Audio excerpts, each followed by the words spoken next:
gracias, estimada doña Helen, y muchas gracias a todas las personas que una vez más nos reunimos aquí para conversar sobre temas que son realmente interesantes de actualidad, pero sobre todo que nos ponen a reflexionar sobre el mundo contemporáneo, sus retos, sus oportunidades y lo que puede venir en el futuro cercano. Yo lo veo muy cerca, ¿verdad? Yo lo veo muy cerca.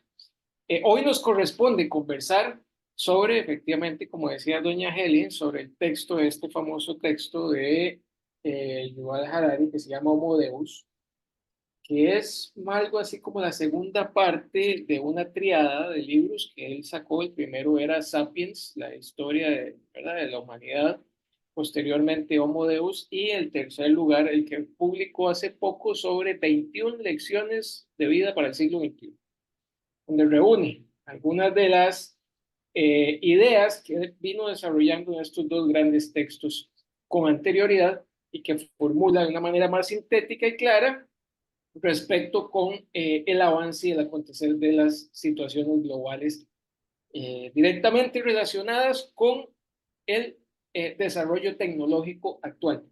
Y yo quiero que empecemos con una idea en nuestra mente esta charla. Porque en el fondo, quienes han leído este texto de Harari podrán darse cuenta que efectivamente la gran pregunta que nos podemos hacer es, ¿cuál es hoy entonces? ¿Y qué da sentido y fundamento a la vida? Esta es la pregunta fundamental. Porque como lo dice el libro Homo Deus, o sea, ¿verdad?, la tesis del autor es que pasamos, o gracias a la tecnología, digamos, se ha pasado de ser Homo sapiens a ser Homo Deus. ¿Por qué? Porque la tecnología ha venido a dar respuesta a muchas de las preguntas que respondía anteriormente la religión. Hoy la ciencia ha dado respuesta a eso. Y además el ser humano ha empezado a desarrollar a tal nivel la tecnología que ha logrado, según Harari, suplantar de alguna manera a Dios, ¿verdad? Porque ha logrado clonar, ha logrado avances en temas de genética y demás, ¿verdad?, para producir vida de manera artificial, etcétera, que lo ha empezado a convertir en una especie de homo deus.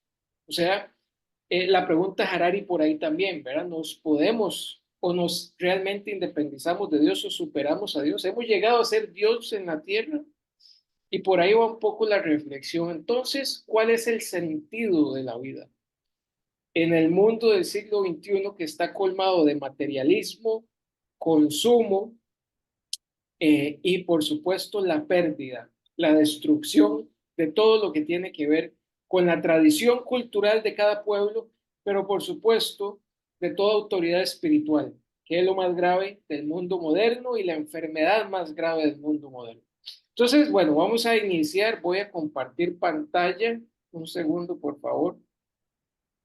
Vamos a ver, opciones, compartir pantalla. Ahí ustedes me dicen si se ve. Sí, sí se ve. Vamos a hacerla grande. Muchas gracias. Ujú. Un segundito. Está cargando la presentación. Vamos a ver. Ahí se ve ya pantalla completa, sí. Sí, sí se ve. Muchísimas gracias. Bueno, entonces el futuro de la humanidad según Homo Deus, u hombre Dios, ¿verdad? Partiendo de esto que les decía, dejamos de ser sapiens a ser Homo Deus. Bueno, vamos a ver si es cierto o si no.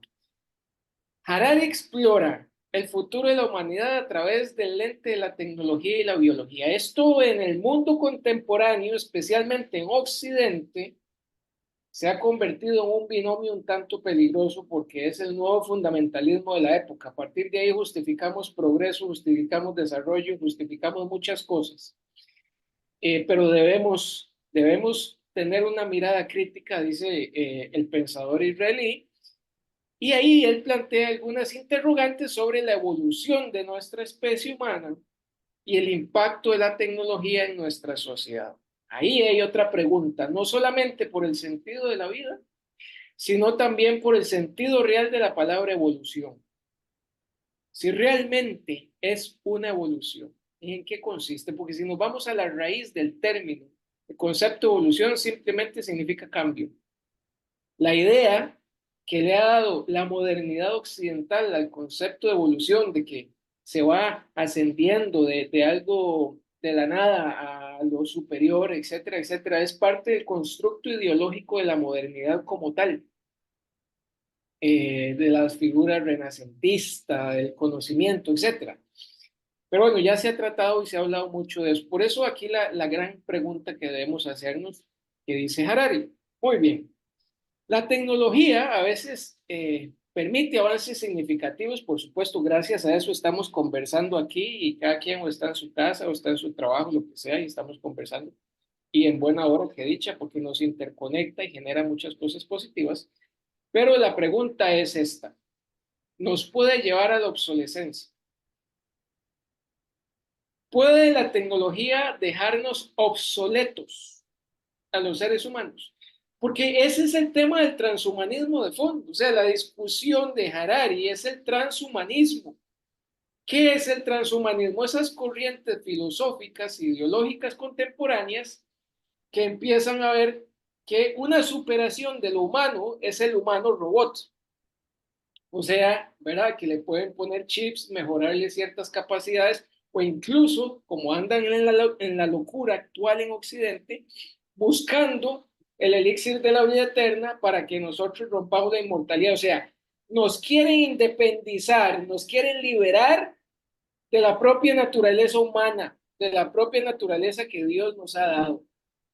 Y esa es la discusión con el transhumanismo. Entonces, de ahí la pregunta, ¿puede llevarnos esto a la obsolescencia? Porque vamos a ver, no me voy a adelantar y ya vamos a ir viendo el camino. Bueno, Harari cuestiona si la inteligencia artificial superará a la humana, transformando así nuestra existencia. Y esto es un gran peligro, y no lo ha dicho solo Harari, ¿verdad? Muchas personas que se dedican a la alta tecnología en el mundo, en Asia, en Occidente, que trabajan con grandes empresas dedicadas a esto, incluso han renunciado a estas empresas porque dicen hay un peligro inminente y no se está sabiendo controlar.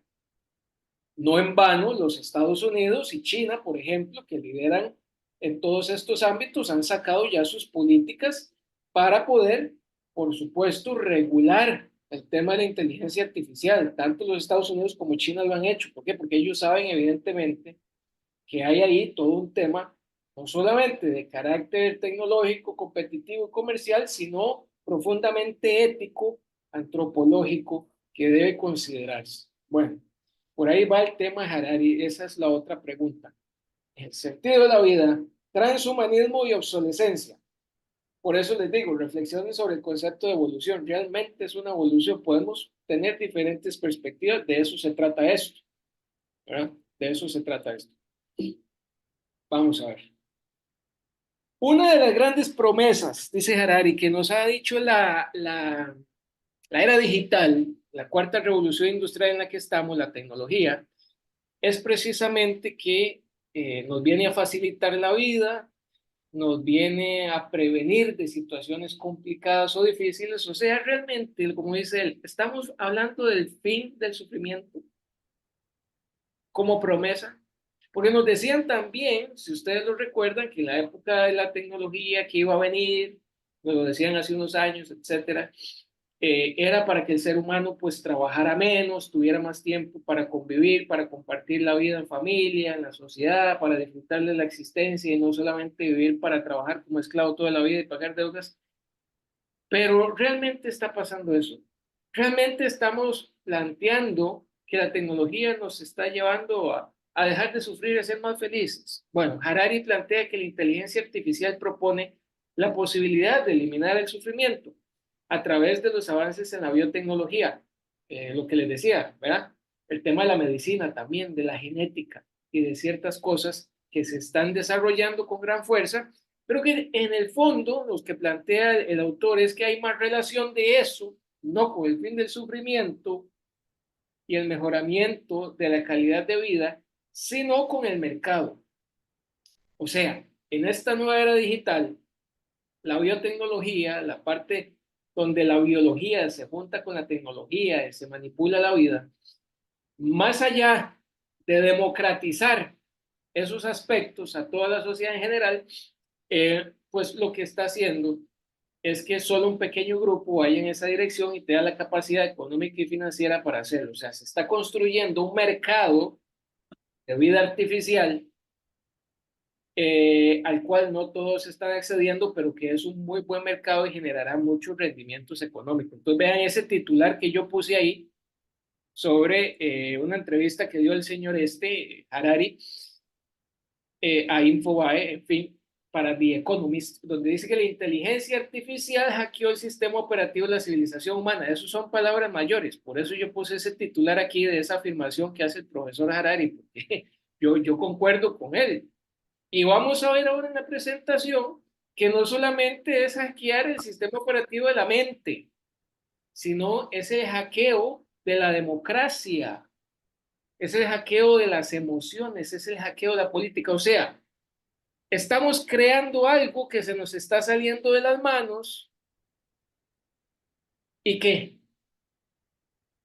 ¿Y qué? Esa es la pregunta. ¿Podría realmente la humanidad alcanzar un estado de felicidad perpetua con la tecnología, con la inteligencia artificial?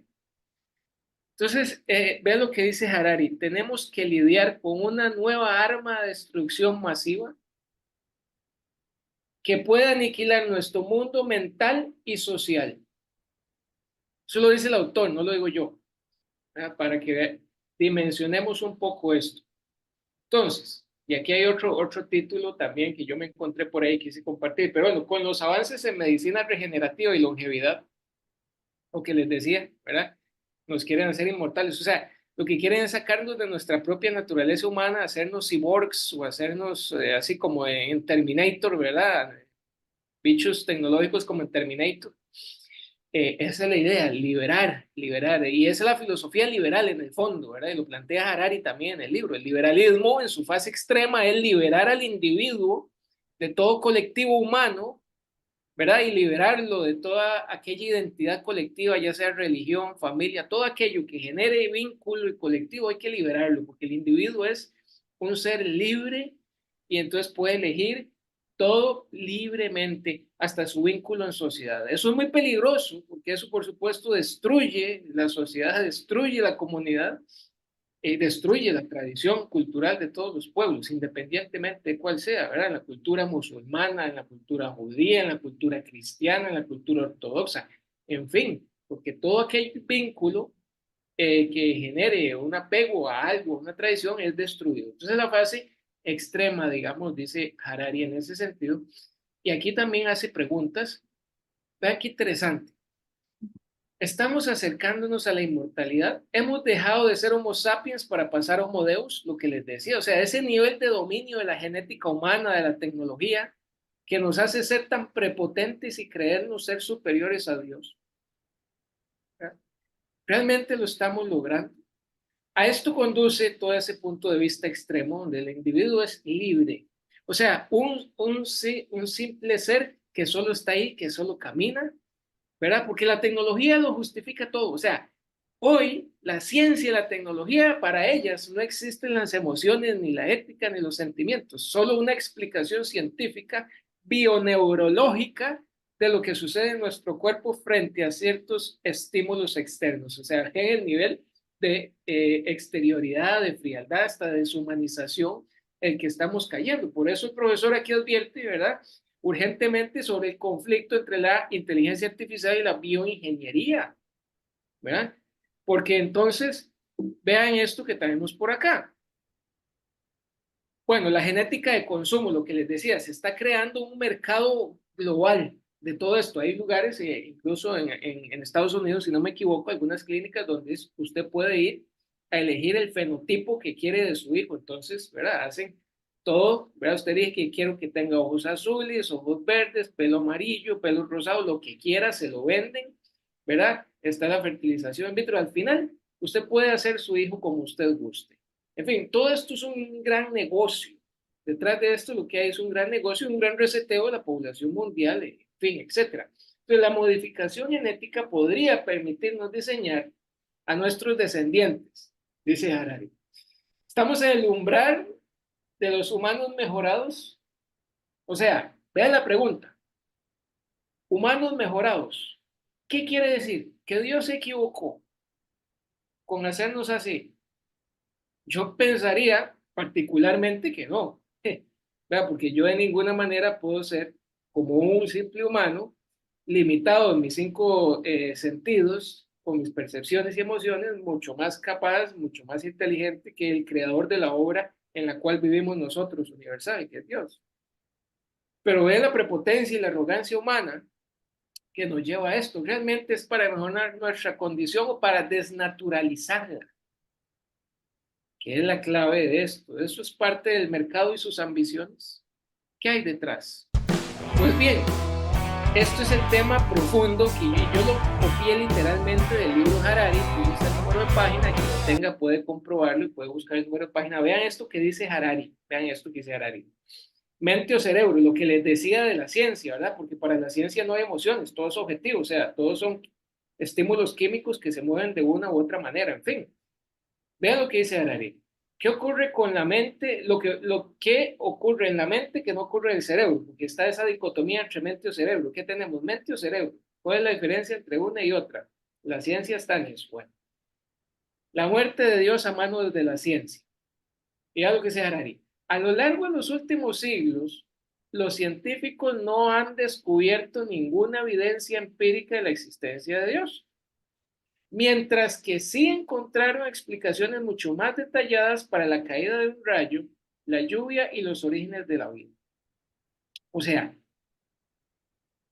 el paradigma científico moderno es profundamente materialista y eso es una limitante, amigas y amigos. Eso no es para sentirnos orgullosos, eso no es para sentirnos superiores como civilización, eso no es, no. O sea, eso es una limitante e incluso epistemológicamente hablando es una limitante. O sea, en la teoría del conocimiento, eso no se ve como algo avanzado, evolucionado, más bien es una limitante. Pero además, pensar que el ser humano con sus cinco sentidos limitados puede dar una respuesta absoluta a partir nada más de lo que ve a la realidad y a la vida misma, me parece muy prepotente de nuestra parte y muy arrogante. Entonces, de esta manera se sigue un camino materialista que desestima la mente y la conciencia. Pues para la ciencia no hay conciencia. Por eso decían que ciencia sin conciencia es el fin de la humanidad. ¿Verdad? Eso es dialéctico. Sin ciencia, perdón, para la ciencia no hay conciencia, por eso se necesita la conciencia en la ciencia, pues la ciencia no cree en la conciencia porque no la toca, no es material, no existe para ella. Esos son los límites de nuestros paradigmas hoy. Entonces, en ese sentido, ¿verdad? Todo se reduce a actividades cerebrales y a la cosificación de la vida humana, en el fondo, lo cual es una forma de deshumanización en nombre del progreso. Vean esto. Entonces, humanos sin ser humanos ni ética. Eso nos quieren. Ya que bajo la ciencia no hay criterio para el bien o el mal, sino solo objetividad científica. Vean este caso que dice Harari. Desde una perspectiva puramente neurológica, cuando un humano es torturado o violado, en el cerebro tienen lugar determinadas reacciones bioquímicas y varias señales eléctricas se desplazan de un grupo de neuronas a otro. ¿Qué es lo que podría haber de malo en este caso? Desde ese punto de vista científico. Nada. Es simplemente un movimiento de neuronas, un movimiento de energía. ¿Qué habría de malo en la tortura y la violación? Pregunta Harari. Si algún científico quiere argumentar que las experiencias subjetivas, lo que hablamos, las emociones, los sentimientos, la conciencia, son irrelevantes, su desafío entonces consiste en explicar por qué la tortura y la violación están mal sin hacer ninguna referencia a experiencias subjetivas. ¿Se dan cuenta cómo se pisan la cola la ciencia? ¿Se dan cuenta? A eso se refiere el autor, digamos, ahí él es crítico de eso. ¿Verdad? Él dice, bueno, es que nos quieren meter en un paradigma tecnocientífico, ¿verdad? Donde todos nos los hacen ver de una manera muy racional, muy materialista, muy científica, y donde se está dejando de lado múltiples realidades que trascienden lo material, pero que existen, ¿verdad? Que es también el mundo espiritual, donde el ser humano tiene ahí una dualidad real y objetiva que no es nueva, y todas las grandes tradiciones espirituales y filosóficas de la antigüedad lo han demostrado y de esta manera también se siguen defendiendo hoy en el mundo de hoy, a pesar de la crisis que genera el mundo moderno con estos cientificismos. Entonces vean este es un gran tema para reflexionar éticamente y filosóficamente, no solo desde la ciencia positiva, ¿verdad? Este tema de la tortura o la violación que plantea Harari me parece muy importante de reflexionar, o sea, desde ese punto de vista tecnocientífico, de ese paradigma tecnocientífico, lo único que sucede cuando se dan este tipo de cosas son cambios en la materia y en la energía. Pero sabemos que no es así. Por eso en las leyes de todos los países, la tortura y la violación es castigada. Y hay un código penal, y hay jueces, y hay leyes.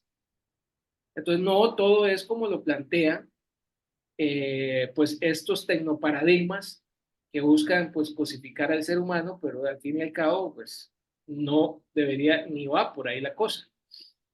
El otro gran tema que dice Harari de esta parte tecnocientífica no es solamente lo que estamos viendo, digamos, de hacer cyborgs o estilo Terminator de nosotros y retar así a Dios, sino el desafío de la desigualdad. O sea, a pesar de los avances, seguirá existiendo la desigualdad. Harari advierte sobre la posibilidad de una brecha entre humanos mejorados y los demás. Vean este tema. Y él lo plantea ahí en el libro, ¿verdad? Con esos mismos términos. O sea, es una locura. Uno cuando lee este libro pues no ha visto nada del mundo en lo que está, pues sí se asusta un poco, porque es más loco e irracional de lo que uno se puede imaginar. O sea, más bien yo no sé dónde está la racionalidad, el logos del mundo contemporáneo hoy, digamos, en términos griegos, ¿verdad? El logos, que era esa razón superior que daba un fundamento, que estaba anclado no solamente a la razón humana, sino a un orden universal, espiritual superior. Hoy en Occidente, por lo menos, yo no lo veo en ningún lado. No veo ese logos en ningún lado. Entonces, lo que dice Harari ahí sí, la brecha. O sea, y esa brecha que dice, bueno, es que a lo que vamos es esto, o sea, habrá quienes pueden pagar, ponerse chips, mejorarse genéticamente, y habrá quienes, por supuesto, no tienen los medios ni contarán con los medios para hacerlo. La gran pregunta es, ¿esta es una nueva forma de darwinismo social, de apartheid, ¿verdad? Nuevas formas de racismo que la era tecnológica trae consigo eh, y que no se están estudiando porque, por ejemplo, lo que es el Foro Económico Mundial, que trata mucho el tema de la tecnología y cómo democratizar el uso de la tecnología y eso, no le está entrando a estos temas filosóficos de fondo y a estos temas que para mí son realmente también discusiones de carácter políticas, porque acuérdense que vivimos en un contexto de lo político, o sea, no hay nada fuera de lo político, por supuesto. Entonces esto tiene que conversarse, tiene que discutirse, o sea, ¿a qué nos va a llevar esto? A una especie de nuevo tipo de, entre comillas, selección natural, pero ni tan natural porque al final los que tienen plata pueden. Y como nosotros sabemos, no siempre los que tienen plata son los mejores. Ve, por ejemplo, los narcotraficantes, o el terrorismo, o el crimen organizado. O sea, y sí, son millonarios y viven bien, pero no quiere decir ni que sean buenos, ni que sean mejores, ni que sean intelectuales superiores, ni nada de ese tipo de cosas que cualquiera pensaría. Entonces vean ese tipo de circunstancias con las que debemos jugar a la hora de pensar y reflexionar sobre el tema, dice el profesor. Y el futuro del trabajo, ¿qué hacemos con esa imagen? Me gusta mucho, está bonito el robot ese, ¿verdad? Se ve muy bonito. ¿El futuro del trabajo qué? Con la inteligencia artificial y la automatización. ¿Cómo afectará esto a la sociedad y la economía? Bueno, lo que dice Harari en su libro es que es muy probable que venga y surja una nueva clase social en la era digital. Él la llama en su libro la clase de los inútiles.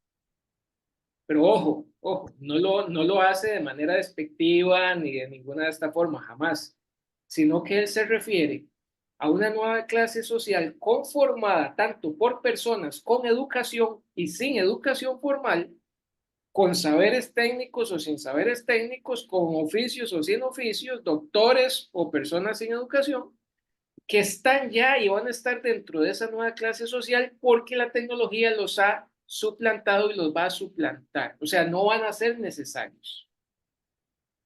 Y ahí no estoy hablando, por ejemplo, de filósofos, por ejemplo, bueno, yo que también estudié filosofía, me siento así ya como viviendo en el tiempo de las cavernas y totalmente inútil en este mundo tecnológico. No, no, o sea, estoy hablando que ahí habrán desde médicos hasta abogados, es lo que plantea Harari. Habrán desde médicos hasta abogados. ¿Por qué? Porque la ciencia va avanzando a nivel tal que hoy una máquina puede operarte de una manera mucho más acertada y con menos riesgos que un humano que puede fallar y tener mala praxis. Bueno, si no, no existieran las denuncias por mala praxis en el mundo, ¿verdad? O sea, vean lo que está planteando el profesor ahí en el libro. Entonces, igual los abogados, o sea, allá en Estados Unidos el año pasado hubo un juicio donde todos, el juez y todos eran inteligencia artificial. Ustedes pueden buscarlo, ¿verdad? El primer juicio de Estados Unidos, donde ya el juez y toda la gente no era gente, digo yo, ¿verdad? Sino que todos eran máquinas, digamos, ¿verdad? Eran robots, era ya inteligencia artificial, porque las leyes y todo esto, pues lo van a manejar mejor las máquinas y van a saber a dónde recurrir, ellos tienen el acceso a la información. Acuérdese que el Big Data es fundamental de la era digital y toda la inteligencia artificial a través de algoritmos va a tener la capacidad de que un robot juez tenga el acceso en tiempo real a la información que precise en el momento de un juicio, algún dato, alguna ley, algún artículo que quizás no se acuerde un humano en ese momento, el juez lo va a tener y va a poder contrarrebatir cualquier argumento porque va a poder sacarte toda la Biblia, los artículos o las leyes en el momento de juicio. Entonces, ¿cómo debatir un humano con un robot que tenga el acceso a esa información? Por ejemplo, ahí tenemos que pensar un poquito. Entonces, bueno, Harari dice, bueno, estos son riesgos. Por ejemplo, por supuesto que la tecnología tiene, como hemos dicho, muchísimas cosas positivas y aquí nadie está en contra de todo esto, pero veamos filosóficamente y con equilibrio las cosas, ¿verdad? Yo creo que todo con balance requiere su espacio y tiene derecho a escucharse, a pensarse y a cuestionarse. Entonces, a medida que la tecnología avanza, ¿cómo podemos garantizar que se utilice para el bienestar de la humanidad? Harari destaca la importancia de la ética en este nuevo mundo, por supuesto. O sea, no es solamente ya un tema de que si le sirve al mercado, es que por lo menos nosotros en Occidente estamos acostumbrados a que algo es bueno o malo, sí, solo si le funciona al mercado. O sea, eso lo habíamos hablado en la otra charla, la genealogía de la moral de Nietzsche, ¿se acuerda? Cuando hablamos del nihilismo. Bueno, ¿qué es el nihilismo? Cuando los valores pierden su valor, ¿verdad? Cuando el sentido de la vida, con valores sólidos, anclados a una tradición, a una identidad espiritual histórica, se pierde y lo único que queda son las mercancías en un mundo del mercado y de intercambio donde todo se compra y se vende, hasta las emociones, el amor, los gustos, etcétera. Entonces, esa es otra de las grandes preguntas. Ahí es donde la ética vuelve, pienso, a recuperar, igual que el profesor lo dice, un espacio importante porque al final es lo humano. O sea, hay que volver a centrar el desarrollo en las personas, en ese sentido, desde esa perspectiva.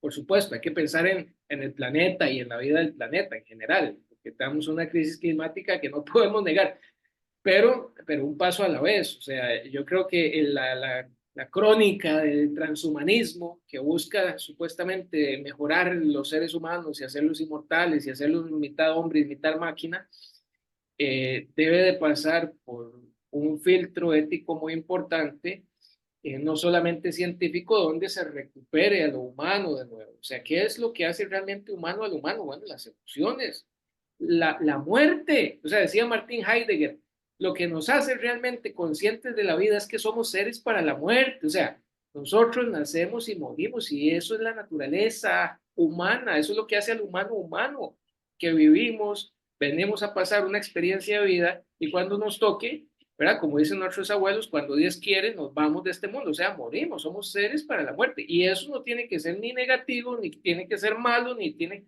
al contrario, o sea, eso le da más bien valor a la experiencia que estamos viviendo para vivirla con fuerza, con esa emotividad. Eso es lo que nos hace humanos, eso es lo que el liberalismo transhumanista quiere liberarnos de. Entonces, por eso hay una reflexión ética importante. Y vean qué interesante. Harari no es el único, Harari no es el único que ha visto esto. Hace ya más de medio siglo otro señor se le adelantó. Por supuesto que no había inteligencia artificial ni nada, pero ya este señor lo veía, se llama Gunther Anders. Yo no sé si ustedes han escuchado hablar de Gunther Anders. Gunther Anders fue un gran filósofo alemán, fue esposo de Hannah Arendt, después se separaron, claro, es que entre dos filósofos convivir debe ser complicado, ¿verdad? Yo no me imagino esas discusiones filosóficas. Pero Gunther Anders fue considerado el filósofo de las catástrofes porque él luchó toda su vida contra la energía nuclear, las bombas atómicas, y él tenía una mente muy lúcida de las catástrofes que estaba viviendo el siglo XX después de la Segunda Guerra Mundial y el desarrollo tecnológico. Entonces, Gunther Anders dice y escribió un texto que yo recomiendo, son 2 tomos, que se llama La obsolescencia del hombre por allá en los años 50, 60, por ahí. Escribió un texto que se llama La obsolescencia del hombre y eso lo deja uno con la boca abierta también, por supuesto. Así, Anders acuñó el término de vergüenza prometeica. Y vea qué interesante este concepto de vergüenza prometeica de Anders. Y es que él decía que precisamente la técnica y la tecnología rebasaron al ser humano. Y él dijo que el siglo XX se acabó en agosto de 1945, que ahí se inauguró el periodo de las grandes catástrofes de la humanidad, con las bombas sobre Hiroshima y Nagasaki, con esa nueva forma de matar en masa y de destruir. Entonces él desde ahí luchó toda su vida en contra de la energía atómica. Hay un libro donde él envía cartas al piloto que tiró una de las bombas, que es muy interesante porque ese piloto se volvió loco después, ¿verdad? Él tomó una conciencia profunda de lo que hizo y él se volvió loco y anduvo con una vida vagando por Estados Unidos, lo metían en centros psiquiátricos, después lo sacaban, o sea, él después de lo que hizo no pudo tener una vida normal y sufrió trastornos toda su vida. Gunther Anders le mandó cartas a él, le preguntaba qué se sentía haber hecho lo que hizo. Bueno, en fin, la vergüenza prometeica como concepto de Gunther Anders es que el hombre mira a la tecnología que él mismo ha creado y se siente inferior a ella. Vergüenza prometeica. El hombre crea la tecnología, la vuelve a ver y se siente inferior a ella. Ahí es donde él habla sobre la obsolescencia del hombre debido al avance tecnológico, la creciente dependencia de las máquinas y la deshumanización del trabajo son claves en su análisis. Una de las mentes más lúcidas del siglo XX. ¿Qué nos decía? Para contrastar un poquito con Harari y mirar que hay mucha cercanía en estos pensamientos. Anders nos habla sobre la alienación tecnológica como la pérdida de control y autonomía de la persona frente a la tecnología, ¿ves? Precisamente lo que nos dice Harari con la inteligencia artificial. Es lo mismo. ¿Cómo se manifiesta eso? Bueno, hoy en el siglo XXI, por supuesto, Anders no vivió eso, pero anticipó cosas, pero hoy en el siglo XXI tenemos o no tenemos una dependencia excesiva de los dispositivos y las redes. Vivimos dependientes 100% de la tecnología. O sea, realmente el planeta es como una tecnosfera, ¿verdad? Como dicen algunos pensadores. O sea, hoy no podemos prescindir de la tecnología porque nos morimos y se muere el planeta. Pero tampoco podemos seguir el camino que llevamos porque igual vamos a tener un fin poco bonito y poco futuro para las nuevas generaciones. Entonces es la encrucijada en la que nos encontramos ahorita y bueno, eso es un poco lo que nos plantean estos autores. En aquel tiempo, como les digo, lo que decía Gunther Anders era la angustia existencial por el desarrollo de energía atómica y la guerra nuclear casi inminente que después de la Segunda Guerra Mundial se vivió durante el periodo de la Guerra Fría. Y esto conlleva también a la pérdida de autenticidad bueno, muchos de los problemas que tenemos hoy en nuestra sociedad, como el burnout y el exceso de cansancio, la depresión, todo está relacionado con todo. Tenemos que ver las relaciones que no se ven, pero que ahí están entre el modelo económico, el desarrollo tecnológico y la sociedad que tenemos. ¿Verdad? El filósofo ya nos hablaba después del 45 sobre la pérdida de autenticidad en la era tecnológica. Imagínense lo que nos dice incluso Harari, es que el individuo ya no es solo individuo, sino que es muy dividuo, dice él. El individuo es dividuo. ¿Por qué? Porque lo siguen dividiendo en células, en cosas, y en cosas, y en cosas a nivel científico, a nivel neurocientífico, etcétera. Pero ¿a qué nos quieren llevar? ¿A qué nos quieren llevar? Entonces, ¿cuál es el punto de esto? Y el impacto en la sociedad, por supuesto, en este caso lo señala antes, pero también coincide plenamente Harari, ¿verdad? Esta posible obsolescencia tiene un impacto profundo, generando una crisis de identidad y de valores. Ahora, es la pregunta, les digo yo a ustedes, ¿vivimos o no vivimos realmente una crisis de identidad y de valores? Por supuesto. O sea, es innegable. Tengamos la postura política o ideológica que tengamos, ¿verdad? Eso está por encima de, hay una crisis de valores y de identidad real, ¿verdad? ¿Por qué? Porque se nos ha ido liberando, como les decía al principio, ¿verdad? La crónica del liberalismo extremo se nos ha ido liberando, es que es una forma de totalitarismo, o sea, aquí hay que entender que las tres ideologías políticas de la modernidad, llámese fascismo, liberalismo, comunismo, son ideologías de carácter totalitarias, ¿verdad? Así es como el fascismo hizo lo que hizo en la historia y el comunismo hizo lo que hizo en la historia, bueno, el liberalismo hizo Hiroshima y Nagasaki, ¿verdad? O sea, también son ideologías de carácter totalitarias en ese sentido. No lo vemos así tal vez con el liberalismo porque fue la que ganó la Guerra Fría, etcétera, etcétera, pero haciendo un análisis crítico desde esta perspectiva del tecnoparadigma, tecnocientífico, es igual o peligroso como los otros. Y otros autores como Byung-Chul Han lo han planteado, ¿verdad? Que son autores, es de filósofo surcoreano, que es doctor en filosofía, da clases en la Universidad de Berlín, en Alemania, y plantea eso mismo. O sea, dice, el liberalismo es tan peligroso como aquellas otras ideologías.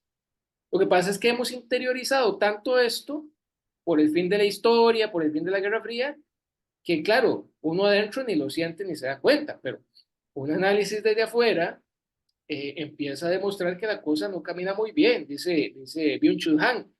Entonces, bueno, el exceso de positividad, el burnout, la sociedad de la transparencia, ya no es aquella sociedad industrial donde decía usted debe, ¿verdad? Usted debe cumplir con un horario, usted debe hacer esto, sino que ahora es la sociedad del poder, usted puede, y si usted puede, y si usted falla es culpa suya, no es culpa de la estructura, no es culpa del sistema. No, no, si son, por eso dice Byung-Chul Han que hoy no se genera revolucionarios, sino gente depresiva, ¿verdad? Porque se nos ha separado y se nos ha blindado de ese nuevo totalitarismo moderno de que vivimos. Y en fin, pero bueno, continuemos con Harari para no desviarnos de la conversación. El impacto en la política también es claro, dice Harari. Porque los avances tecnológicos podrían redefinir el poder y la política. ¿Cómo afectaría esto las relaciones, el mundo, etcétera? Vean esta pregunta que yo puse, el hackeo de la democracia. Cuando los algoritmos se eligen por nosotros o nos convencen de apoyar un candidato a una causa. Vean, volvemos a lo mismo. ¿Qué es el Big Data? ¿Verdad? ¿Para qué sirven los algoritmos? Y esto se los digo. ¿Verdad? Yo hace poco terminé una especialización en inteligencia y contrainteligencia. Y lo más interesante del curso fue que precisamente no es ya un tema solo para hablar de seguridad o de política, sino que se aplica a los negocios, al comercio, a la tecnología y a la vida cotidiana. ¿Gracias a qué? A la era digital. ¿Por qué? Porque hoy el factor clave es la información. La información es poder. Con solo que usted deje un like en Facebook o en Instagram o en TikTok o donde usted se le ocurra, con solo que usted ponga un dedito para arriba de like, ya hay alguien sacando esa información, viendo su perfil y viendo cómo a usted le gustan las cosas, en qué cree, cómo piensa, ¿para qué? No solamente para términos políticos y ponerle un candidato que a usted le guste y usted vaya creyendo que va libremente a votar por él, sino para ofrecerle productos, para ofrecerle cremitas para las manos, champú para el pelo, un cepillo de dientes que no le dañe las coronas. Ya, o sea, entonces, esto va mucho más allá de lo que uno podría pensar, y así con el tema de la democracia. O sea, es muy fácil, ¿verdad? Y hay herramientas digitales, incluso gratuitas, que son de libre acceso para todos, donde yo puedo meterme, segmentar público en un país, una provincia, sacar preferencias y gustos y crear un producto a la medida de esa provincia y de esa gente. Y si lo puedo hacer con una pasta de dientes, ¿por qué no lo puedo hacer con un candidato? ¿Quién dice que es prohibido? Entonces ese es el hackeo de la democracia. Iremos a votar creyendo con una convicción propia sin saber que no es una convicción propia, sino que es una operación psicológica creada adrede y con una dirección y un motivo claro. ¿Y cómo hacemos para saber que no es así? Y eso es real, o sea, eso es el mundo real, se los digo. Y si no me creen, hay un documental muy interesante que se llama Cambridge Analytica, que fue sobre la primera elección de Trump en el 17, donde cómo se utilizaron los segmentos, los algoritmos, el Big Data para sacar información y ofrecer casi que el candidato personalizado a la medida, ¿verdad? Todo eso es real, o sea, eso no es para nada el mundo de las ideas, diría Platón, ¿no? Pues este es el mundo real. Entonces, cuando eso sucede, estamos hablando de hackeo de la democracia. ¿Cuál va a ser entonces la naturaleza de la democracia en la era digital? Byung-Chul Han habla de infocracia en uno de sus últimos libros, ¿verdad? Infocracia. Y cómo se desvirtúa incluso los mismos valores de la democracia en la era digital, porque, bueno, en la época de la transparencia, lo transparente lo transparente es una dictadura.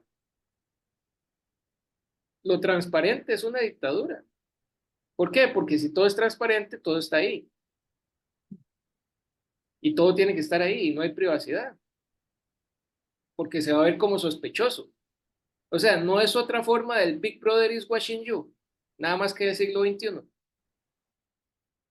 Lo mismo, es exactamente lo mismo. Es la dictadura de la transparencia. Bueno, ¿qué sucede, por ejemplo? Vamos a otro caso, dejemos la política de lado. ¿Qué sucede cuando una aplicación lo convence a usted de que a mí me conviene más aquella persona y no esta con la que yo estoy saliendo? Porque resulta que ya hay aplicaciones que hacen un análisis de la personalidad y los gustos y le dicen a usted, vea, usted tiene 90% posibilidades de tener una vida feliz si se casa con esta persona. Si se casa con esta otra, va a tener una vida infeliz y va a ser un amargado y se va a divorciar y su vida va a ser un desastre.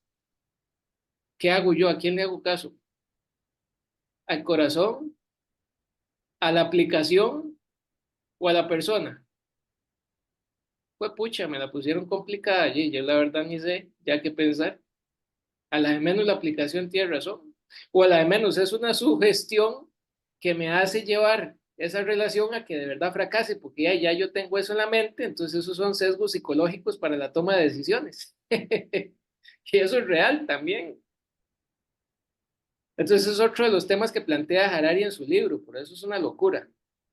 Pero vale la pena leerlo, vale la pena. Nos pone a pensar en esto, ¿verdad? Entonces, el match digital. Mira, hoy esas aplicaciones de citas que nos dicen, bueno, usted tiene más afinidad con este, con otro, en fin, todo. Sigmund Bauman tenía un libro que se llamaba Amor Líquido. Yo no sé si ustedes en algún momento lo leyeron, lo escucharon, Amor Líquido, pucha, y es eso. Bauman en el Amor Líquido dice, es que hoy la gente habla de, estamos conectados. No dice, tenemos una relación, tenemos un vínculo. ¿Por qué? Porque la palabra conexión implica desconexión, implica abolir los sentimientos. Si yo conecto un cable, lo desconecto y no siento nada. O sea, lo humano otra vez dejado de lado. Amor líquido. Bueno, eso un poco con la inteligencia artificial. Es una cosa bastante de locos, insisto, ¿verdad? como cuando uno confía más en una máquina que un médico, bueno, vean el caso del ChatGPT. Yo no sé si ustedes han tenido la oportunidad de usar el ChatGPT, ya existe, está ahí. Hasta inteligencia de imágenes se puede hacer. O sea, yo puedo meter una imagen mía o de cualquier persona que no sé en qué lugar es, y yo la meto a ChatGPT o lo pongo en Google Lens y le digo, ¿en dónde es esto? Y el ChatGPT y el Google Lens le dice, esto es en Ámsterdam, esto es en Dinamarca, ta, ta, ta, ta, ta, ta. O sea, yo puedo hacer inteligencia de imágenes utilizando esas herramientas públicas y abiertas. Imagínense. El ChatGPT le hace la tarea a los carajillos en la universidad. Yo por eso cuando estaba dando clases ahora, ya, y yo les dije, vea, a mí ya no me interesa que me entreguen el artículo de 15 páginas con formato APA y bibliografía, pues yo sé que eso se los va a hacer la inteligencia artificial. Y yo lo que quiero es que se sienten y me expliquen ustedes las cosas y cómo las están entendiendo, para ver si es cierto que saben algo, si están detrás del tarro, ¿verdad? Detrás sí, sí, del palo. Porque ya ahora la redacción de documentos, etcétera, no me garantiza a mí, digamos, como profesor, que un estudiante está aprendiendo, ¿sabe? Entonces vamos un poco por ahí. Bien. Y este es el otro gran tema, ¿verdad? El mundo de los avances tecnológicos y cuál será el papel de la religión en ese mundo.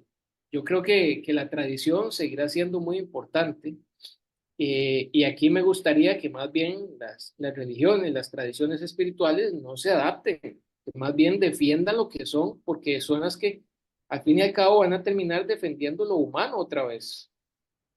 Si la filosofía se distanció de la religión y la metafísica, si la ciencia mató a Dios, como dijo Nietzsche, y si el hombre hoy se cree Dios, entonces, ¿qué es lo último que podría defender lo humano?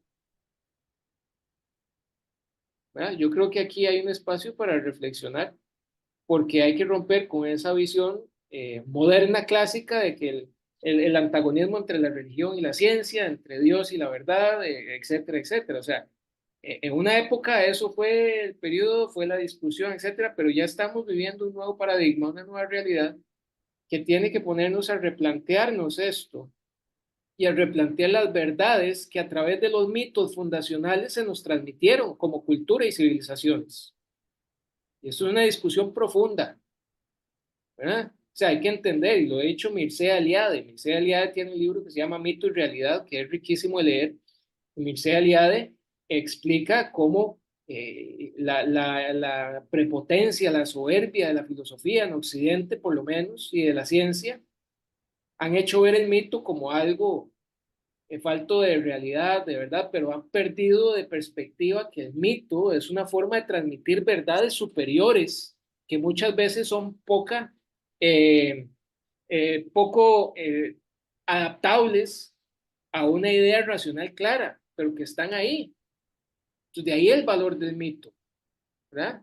De ahí el valor de lo humano, de lo espiritual en ese sentido, ¿verdad? El mito, las alegorías ancestrales son formas de transmitir verdades superiores que no son accesibles a la razón o al entendimiento, pero que son reales, están ahí. Si no, nosotros no tuviéramos una identificación espiritual o religiosa, ¿verdad? Seríamos como aquello que hablaba Harari al principio. Entonces podemos violar que eso es nada más un cambio de energías y de choques eléctricos en la mente. Pero no, no es así.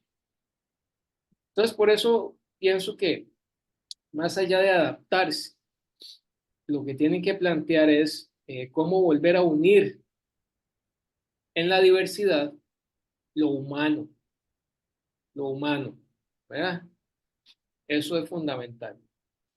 Con el avance de la tecnología, de la vigilancia y la recopilación de datos, que es lo que les hablaba ahora, ¿verdad? Viene la preocupación por la privacidad. Eh, Harari habla del tema de la libertad individual, ahí por eso yo pienso que critica el liberalismo, pero sigue siendo liberal en eso, de la libertad individual. Pero bueno, no solamente el tema de la libertad individual, como estamos hablando ahora, es que o sea, el individuo sí, yo sé, es importante, pero es que hay algo mucho más importante que es la humanidad en su conjunto, la vida misma. Y en términos de sistema, es que tenemos que visualizar y pensar esto que se está moviendo con el tecnoparadigma de la era digital. ¿Qué sucede entonces con el futuro de la humanidad? Nos dice Harari, y ya para ir cerrando, nos desafía a reflexionar. Yo creo que eso es lo rico de este texto y de las ideas locas que nos plantea, que todas están basadas en hechos reales. Eso es muy importante dejar claro, ¿verdad? Él no está inventando mundos, él no está inventando situaciones, no, él está hablando a partir de hechos reales, de cosas que ya están sucediendo, que lo pusieron a él a reflexionar y a pensar y a escribir. Entonces yo creo que sí, deberíamos de preguntarnos si estamos realmente preparados para los desafíos que nos trae todo este nuevo mundo, especialmente, por ejemplo, cuando ponemos a ver los países del sur global en general, que no están adaptándose correctamente ni adecuando por lo menos sus currículas educativas a la nueva era para dar las oportunidades y las herramientas a la gente joven para que pueda desarrollarse mejor en ese mundo, que nos estamos quedando atrás con el tema de la desigualdad y que, por ejemplo, se piensa en construir ciudades inteligentes, pero basándose en los problemas estructurales que se arrastran, muy diferente a otros países, por ejemplo, que primero nivelan la cancha y después construyen las oportunidades. Nosotros ponemos la carreta delante de los bueyes. Son muchos temas que para la vida práctica, política de los países tenemos que reflexionar en términos de desarrollo, ¿verdad? ¿Qué implica mejorar la calidad de vida de las personas? Dar oportunidades de educación, de empleo dignas en esta nueva era y dar las herramientas. En fin, eso es un poquito las cosas ya más aterrizadas en lo real que deberíamos de reflexionar en ese sentido. Y ya para terminar, bueno, el Homo Deus, que nos invita a contemplar un futuro donde la tecnología, la biología, y yo sumaría ahí la economía irracional, ¿verdad? Egoísta, transformarán la humanidad de maneras inimaginables. ¿Estamos listos para este nuevo capítulo? Esa es la gran pregunta que nos hace Harari. Iremos viendo de camino. Yo creo que también, tristemente, la nueva tecnología se presta para facilitar muchas cosas poco agradables, pero bueno, volvemos a lo mismo, ¿verdad? Ahí es donde el juego ético, los principios, la identidad, la tradición y los valores empezarán a jugar ya un rol fundamental de cara a todo esto, porque eso siempre trascenderá lo material y es lo que en toda la historia de la humanidad le ha permitido al ser humano vivir, persistir, desarrollar su historia y pensarse, ¿ya? Pensarse a sí mismo, pensar el futuro y pensar en su contexto. Así que, bueno, espero que les haya gustado. Voy a cerrar por aquí para dar espacio a algunas preguntas sobre esta interesante charla de Harari y si el Homo Deus realmente es Homo Deus o seguimos siendo más bien Homo sapiens. Muchísimas gracias.